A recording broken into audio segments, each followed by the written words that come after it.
Welcome to Maharashtra engineering academy.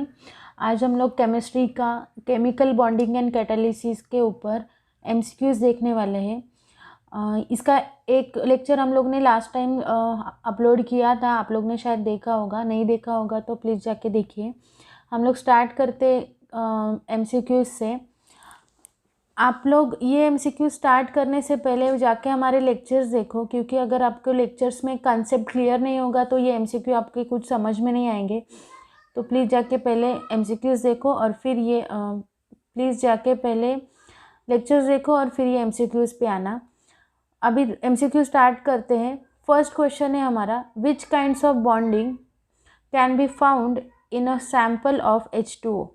इसका मतलब क्या होता है, H2O में कौन सी बॉन्डिंग रहती है, बॉन्ड कौन सा रहता है।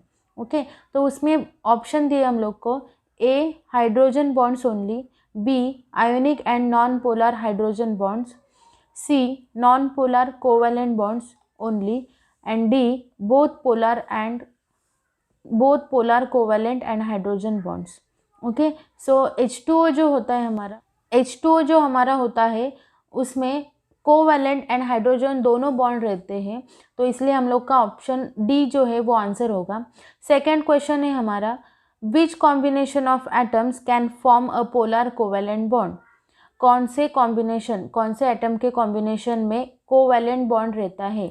उसमें आप लोग को ऑप्शन है हाइड्रोजन Br मतलब HBr, then nitrogen NN, C NaBr and D H and H। Okay, so कौन से कॉम्बिनेशन में रहेगा। देखो HBr जो है हमारा, HBr का फॉर्मेशन हम लोग ने देखा था, उसमें कोवैलेंट बॉन्ड रहता है, तो आपका आंसर आएगा A H and Br। Third question is, the bond between two identical non metal atoms has a pair of electron.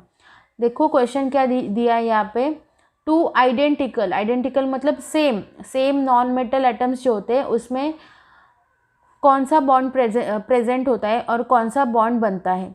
तो उसमें आप लोग को ऑप्शन है unequally shared between the two, B transferred fully from one atom to another, C equally shared between them, and D with identical spins. So identical जो non metal atoms जो रहते हैं उनमें हमेशा म्यूचुअली शेयरिंग होती है। Mutual sharing मतलब कौन सा बॉन्ड, कोवैलेंट बॉन्ड रहता है। सो आपका आंसर जो है वो आएगा equally shared between them. Mutually sharing मतलब क्या होता है, दोनों साइड से इक्वली शेयरिंग होती है। फोर्थ क्वेश्चन है आपका, विच of the following contains a covalent bond. इनमें से ये जो ऑप्शंस दिए उसमें कौन से मॉलिक्यूल में कोवैलेंट बॉन्ड रहता है। सो आपको फर्स्ट ऑप्शन है Li2O, second is NO3, third one is Mg3N2 and D is fourth one is NaCl। वहाँ पे 1 लिखा है, वो मिस्टेकली हो गया था। सो वहाँ पे आपका ऑप्शन है NaCl। ओके, सो आंसर क्या आएगा, NO3 जो है हमारा नाइट्रोजन ट्राईऑक्साइड, वो NO3 जो है हमारा वो हमारा आंसर आएगा। So answer B. Fifth question is, which one among the following does not have the hydrogen bond. ये जो ऑप्शन दिए उनमें से किस में हाइड्रोजन बॉन्ड नहीं रहता। डज नॉट बोला है मतलब नहीं रहता hydrogen bond. So first option is water, second is phenol, third is liquid NH3 and fourth is liquid HCl। सो यहाँ पे जो है HCl जो है वो एसिड फॉर्म में रहता है। सो HCl में हमारा हाइड्रोजन बॉन्ड नहीं रहता। सो ऑप्शन आएगा D, liquid HCl। Six question is, the number of loan electron pairs in the N2 molecule is. Nitrogen का जो मॉलिक्यूल रहता है उसमें लोन पेयर इलेक्ट्रॉन कितने रहते हैं। ओके, सो उसमें लोन पेयर इलेक्ट्रॉन रहते हैं 2। सो आपका क्वेश्चन देखो, ऑप्शंस देखो पहले, A1, B2, C4 and D3। सो आपका आंसर आएगा 2, मतलब option B. Seventh is, which substance represent a molecule that can combine with a proton. Proton के साथ कौन सा सब्सटेंस जो है कॉम्बिनेशन करता है, कंबाइन करता है। सो आपके ऑप्शंस है यहाँ पे, A NH3, B Na1+, C HCl and D H3O1+। Okay, so आपका आंसर आएगा प्रोटॉन के साथ कौन कंबाइन करने वाला जो हमारा सब्सटेंस है वो है H3O1+। 8 क्वेश्चन है हमारा, which compound contains no ionic character, मतलब इनमें से कौन से कंपाउंड में आयनिक कैरेक्टर नहीं रहता। ओके, आयनिक कैरेक्टर मतलब आयनिक बॉन्ड नहीं रहता। आयनिक बॉन्ड मतलब हम लोग ने देखा था आयनिक बॉन्ड को दूसरा नाम क्या है, इलेक्ट्रोवैलेंट बॉन्ड। ओके, सो इनमें से किस में इलेक्ट्रोवैलेंट बॉन्ड और आयनिक बॉन्ड नहीं रहता। उसमें ऑप्शन है आपको, first CaO, second NH4Cl, third CO and D, fourth one है K2O। सो आपका आंसर आएगा CO, carbon monoxide. 9th question है आपका, which one of the following is polar covalent bond. Okay, इनमें से कौन सा पोलर कोवैलेंट बॉन्ड होता है। सो आपके ऑप्शन है CaCl, ClCl, PCl, Si। Okay, देखो चारों ऑप्शन दिए आपको, उनमें से जो PCl जो है थर्ड ऑप्शन वो आपका आंसर आएगा। 10th क्वेश्चन है हमारा, which substance has a polar covalent bond between its atoms. ये जो सब्सटेंस दिए हैं उनमें पोलर कोवैलेंट बॉन्ड किस में रहता है। ओके, सो आपके ऑप्शंस हैं NH3, second one is NaCl, third one is K3n and fourth one is Ca3n2। सो आपका आंसर आएगा K3n, सी ऑप्शन। 11 क्वेश्चन है आपका, the forces of attraction that exist between non polar molecules are. दो non polar molecules में कौन सा force of attraction रहता है। देखो यहाँ पे क्या लिखा है, मॉलिक्यूल्स लिखा है, मॉलिक्यूल्स के बीच में कौन सा फोर्स ऑफ अट्रैक्शन रहता है। सो आपके ऑप्शंस है A electrovalent bonds, B covalent bonds, C ionic bonds and D van der Waals और डिस्पर्शन फोर्सेस। ओके, सो देखो यहाँ पे electrovalent, covalent and ionic bond जो है वो एटम के बीच में रहते हैं, मतलब एटम, दो एटम के बीच में रहते हैं ये वाले बॉन्ड। और जो वंडरवॉल फोर्स जो है, आप हम लोग ने देखा था वंडरवॉल फोर्स, वो जो है हमारा मॉलिक्यूल्स के बीच में रहता है। सो आपका आंसर आएगा D वंडरवॉल और डिस्पर्शन फोर्सेस, क्योंकि वंडरवॉल फोर्स को दूसरा नाम डिस्पर्शन फोर्स है। 12th question is, process in which catalyst has a different phase to a reaction mixture, this process is known as. देखो क्वेश्चन क्या दिया है यहाँ पे, प्रोसेस जिसमें in which catalyst has different phase, मतलब कैटलिस्ट जो होता है वो अलग फेज में रहता है, रिएक्टेंट जो है वो अलग फेज में रहते हैं। ओके, तो उसको क्या बोलते हैं। उसमें ऑप्शन है आपको, homogeneous catalysis, second is heterogeneous catalysis, third is hypergeneous catalysis and fourth is hypogeneous catalysis.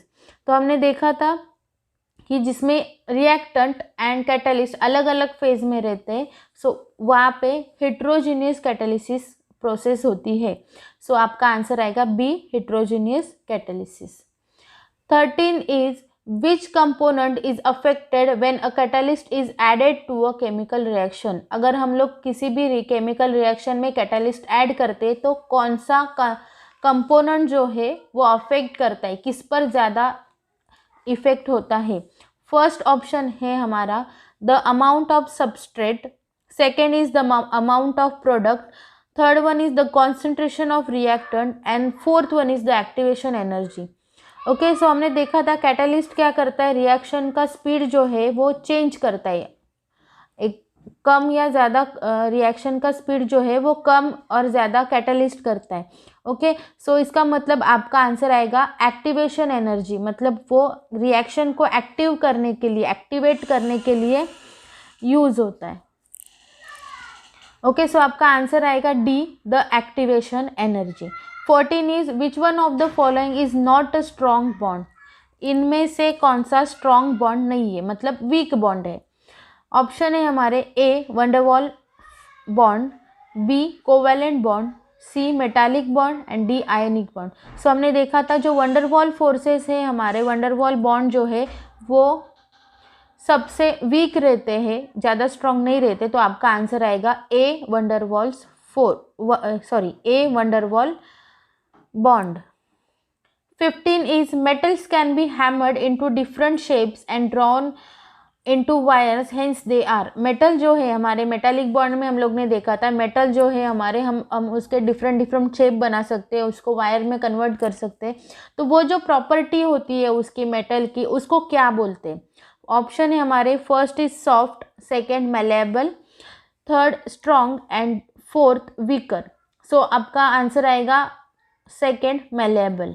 Okay, so 16 is the three-dimensional graph of lattice points which sets the pattern for the whole lattice is called। मतलब जो 3 dimensional हम लोग ने graph देखा था जब हम लोग ने क्रिस्टल लैटिस सीखा था, जो 3 डायमेंशनल ग्राफ है हमारा, उसके लैटिस पॉइंट्स जो है वो एक पैटर्न सेट करते for the whole lattice is called. उसको क्या बोलते हैं? तो उसको वो जो बेसिक जो पार्ट रहता है जो रिपीट होता है उसको क्या बोलते हैं? फर्स्ट ऑप्शन है हमारा square lattice, second simple lattice, third crystal lattice and fourth is unit cell.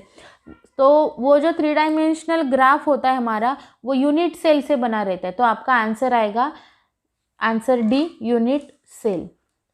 17 question is which of the following pairs of elements which combine to produce a covalent bond. इनमें से कौन से element जो है वो covalent bond produce करते हैं, मतलब जिसमें कोवेलेंट बॉन्ड रहता है। First option is sodium and chlorine, second is lithium and bromine, third is magnesium and oxygen, fourth is hydrogen and chlorine. So आपका आंसर जो है मैग्नीशियम एंड ऑक्सीजन आएगा, सी ऑप्शन।